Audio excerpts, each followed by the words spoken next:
Hello বন্ধুরা, good evening. সবাই তোমরা কেমন আছো?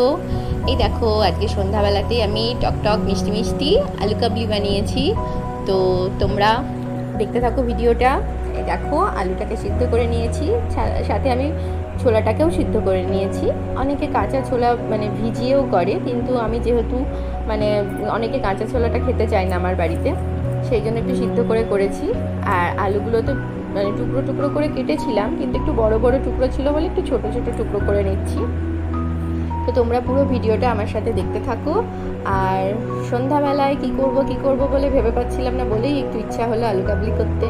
তো এই জন্য তোমরাও চলে এসো আমার সাথে আলু কাবলিটা শেয়ার করতে।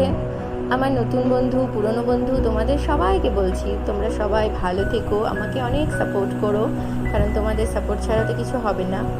তো তোমরা প্লিজ প্লিজ ভিডিওটা দেখো, কেউ স্কিপ করবে না, খুব শর্ট। তো সবাই ভালো থেকো।